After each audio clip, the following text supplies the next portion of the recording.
Iya. Makanya aku seneng banget waktu ketemu kamu dan kamu tertarik sama buah durian gitu. Karena orang mikir ya duren. Tapi kalau kita lihat dari kacamata system thinking, duren itu alat untuk memastikan orang itu inget lagi kalau dia nggak jagain hutan, bahwa duren kesukaannya dia tuh hilang. Ya itu gitu, as simple as itu kan sebenarnya. Tapi kalau dia nggak nyadar secara holistik, ya dia mikir makan duren aja. Padahal tahukah Anda kalau makan duren dari hutan, Anda bisa jadi penyelamat hutan juga gitu. Karena berarti duriannya jadi laku, hutannya jadi dijagain supaya duriannya nggak punah gitu kan. Dan banyak di daerah itu yang punya kepercayaan gitu ya, bahwa ini ditanam nenek moyang untuk kita gitu ya. Betul. Ternyata legenda-legenda itu mungkin itu muncul karena memang untuk merawat itu ya sebenarnya. Dan memang kalau kita inget-inget lagi apa yang diajarin turun-temurun, kurang lebih banyak benernya sih kayaknya gitu. Iya, katanya kan istilah orang dulu tuh pamali apa gitu-gitu ya. Ternyata tuh memang untuk menjaga ya sebenarnya. Untuk menjaga. Pasti banyak lah ya, kita nggak bilang semua tradisi baik gitu kan. Banyaklah tradisi yang mungkin kayak kurang sesuai sama zaman sekarang gitu, harus lebih equal kalau ke cewek sama ke cowok gitu. Generasi ini zaman sekarang mungkin kayak bukan dimanipulasi sih kalau aku bilangnya, dan ini bukan kata-kataku, kata-kata teman-teman juga. Ada yang namanya kabut peradaban gitu. Jadi kita kayak dibikin lupa gitu. Jadi lagu lucu iya lucu kan jadi lagu. Jadi kayak kita tuh ditutup matanya dan kayak dibikin jadi berkabut gitu loh Kak gitu. Kita bikin tahu. Kendor lah bahasa. Benar, kita dibikin tahu, dibikin lupa sama sebenarnya kita itu siapa, karena ini semua dihalangi sama perkembangan zaman dan lain-lain gitu. Jadi kayak berkabut gitu pandangannya.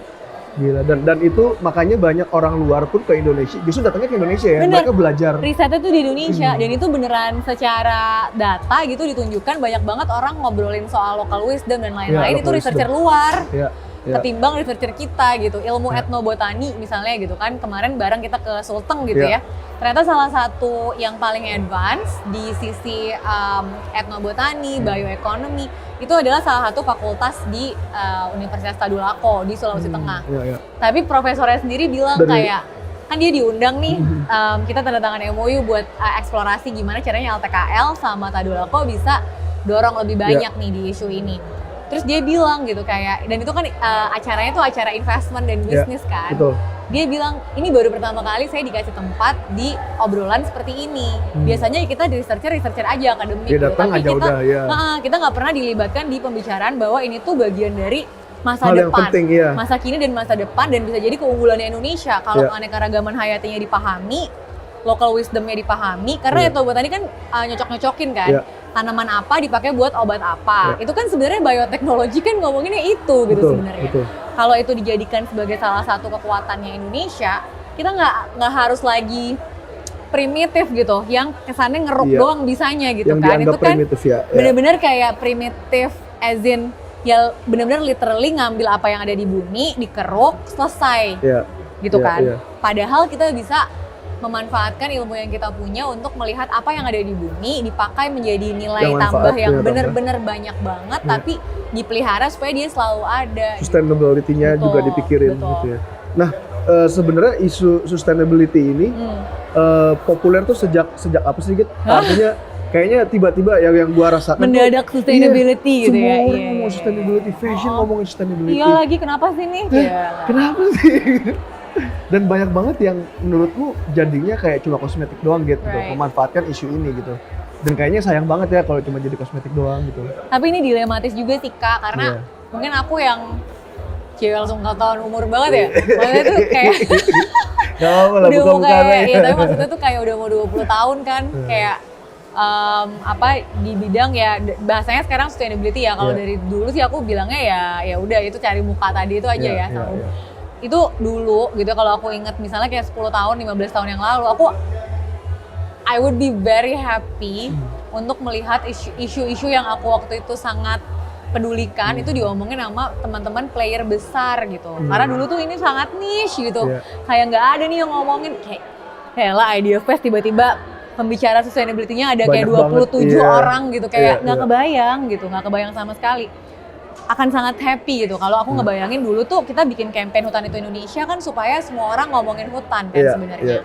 Nah tapi pada saat terjadi nih tahun ini gitu ya, banyak banget yang pakai kata-kata sustainability dan praktek kayak saya kan nyelamatin hutan di sini, saya nyelamatin hutan di sini, tapi itu keluar dari teman-teman yang industrinya aku tahu lumayan bertentangan gitu dengan prinsip-prinsip menjaga hutan. Aku sendiri jadi kayak hidup di paradoks gitu. Ini aku harus senang atau aku sedih ya gitu. Maksudnya aku harus senang karena semua orang jadi ngomongin isu ini, atau aku agak sedih karena aku mungkin mikir nggak semuanya seserius itu juga gitu mengerjakan latar belakang di prakteknya. Tapi kalau dicari jalan tengahnya gitu ya, balik ke pertanyaannya dirimu, sejak kapan ini populer?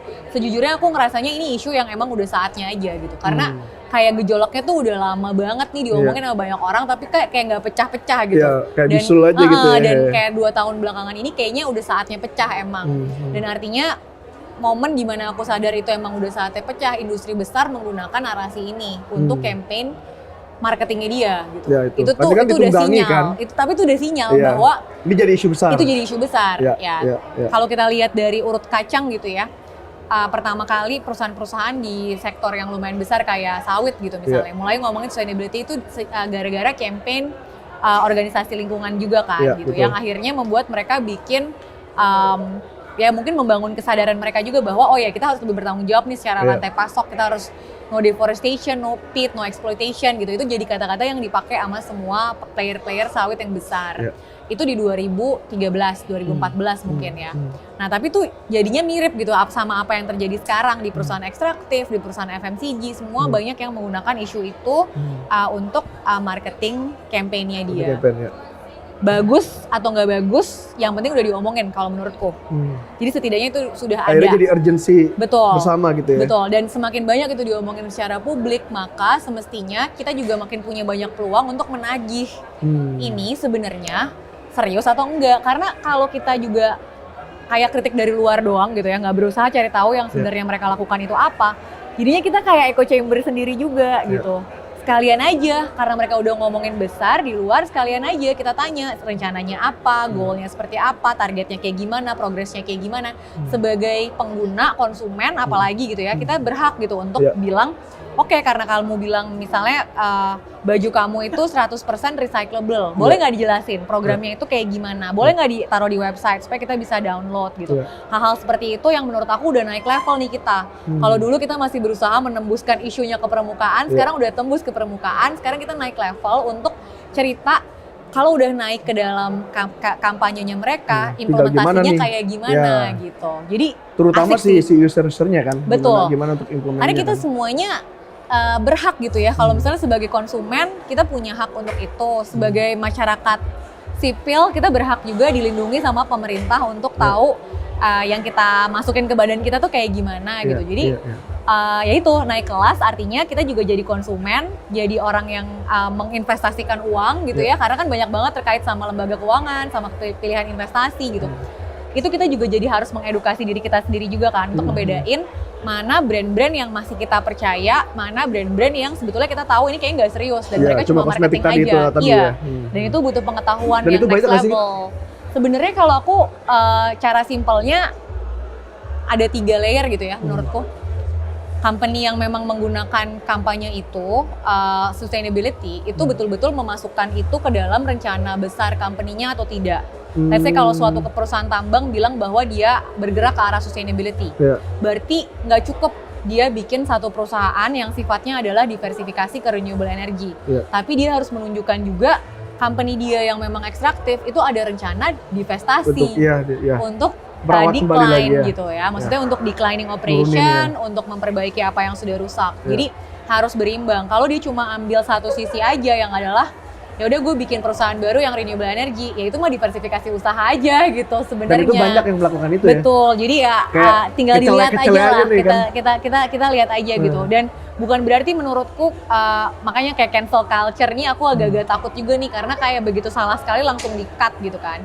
Tapi kan ini proses, jadi mungkin yang kita mesti lakukan adalah ngingetin aja terus gitu. Karena aku ngelihat langsung di perusahaan-perusahaan sawit, itu mereka berevolusi juga, yang tadinya cuma berani taruh itu di corporate communication gitu. Iya, sekarang tuh diimplementasi. masuk ke dalam procurement loh. Iya, Tapi itu butuh proses dan butuh evolusi, dan teman-teman yang memang mengadvokasi sejak awal, mereka sabar juga untuk nongkrongin gitu loh. Termasuk lu kan yang mengadvokasi itu gitu.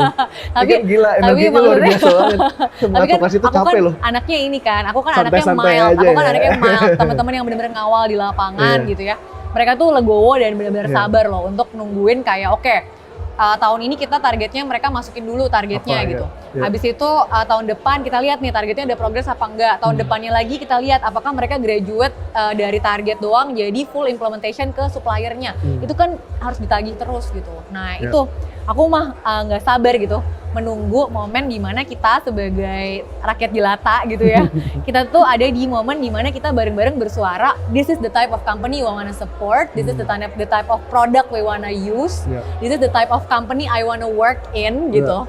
Jadi kayak kasarnya company kalau nggak berubah, dia nggak akan dapat SDM yang keren-keren juga. Kan keren ya kayak gitu ya. Jadi maksudnya kita tuh kadang-kadang lupa aja gitu bahwa suara kita bisa sangat powerful bahkan dari kehidupan sebesar keseharian. itu ya gitu ya suara kita Nggak perlu ngurusin kayak misalnya nggak perlu semua orang masuk ke advokasi kebijakan gitu, enggak. Tapi kalau kita bilang guys gitu, ngompakin nih satu angkatan gitu, kita bilang yuk kita nggak mau ngelamar kerja ke company yang masih child labor, kita nggak mau ngelamar kerja ke company yang masih ABC gitu misalnya.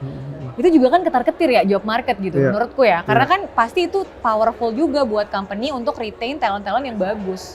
So anything in your power, I think this is the time to build movement around it gitu. Mumpung semua orang lagi ngomongin ini gitu.